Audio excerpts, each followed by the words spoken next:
seen that bright green matcha latte all over Instagram. But is matcha just a trend or, a real health booster? Text overlay: how, when, and how much to drink matcha. In this video, I'll show you exactly how, when, and how much to drink matcha, how it supports weight loss, and who should avoid it. Matcha is a finely ground powder made from special green tea leaves. The leaves are shade-grown before harvest. This actually boosts their chlorophyll and antioxidant levels. They're then steamed, dried, and stone-ground into a bright green powder. Since you drink the whole leaf, matcha offers more nutrients than regular green tea. The best time to drink matcha is, well, in the morning, for clean energy and mental focus. You can also have it pre-workout to enhance fat burning and stamina. And mid-afternoon is great too, to avoid that post-lunch energy dip.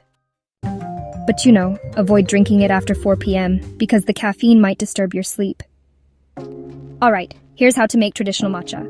First, add about half to 1 teaspoon of matcha powder to a cup or bowl. Then, pour in just a splash of hot but not boiling water. Aim for around 175 degrees Fahrenheit or 80 degrees Celsius. Next, whisk it in a zigzag motion until it gets nice and frothy. If you want a matcha latte, just add more hot water or your favorite milk. Oh, and you can totally blend it into smoothies or even mix it into oats and baking. There are so many ways to enjoy matcha. So how much matcha is safe to drink?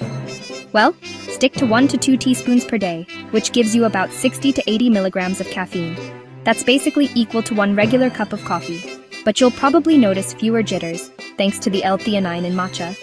Just remember that 1 to 2 teaspoon range is your safe zone. So, if you have too much matcha, you might notice things like jitters, maybe a bit of stomach upset, or even trouble sleeping. Matcha is actually a natural fat burner. Here's how it helps. It boosts your metabolism thanks to a powerful antioxidant called EGCG. It also enhances fat oxidation during workouts. The combination of caffeine and L-theanine can help control your appetite and even emotional eating. Plus, it improves focus and energy, so you end up moving more and snacking less. Matcha also supports heart health, helps with blood sugar balance, and thanks to its antioxidant content, has anti-aging benefits as well. Matcha is generally safe, but honestly, it's not for everyone.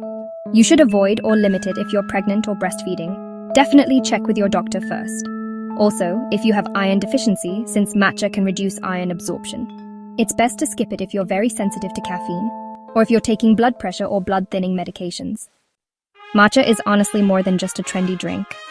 It's a powerful plant-based booster for energy, weight loss, and overall wellness. Just remember to drink it in the morning or before your workouts.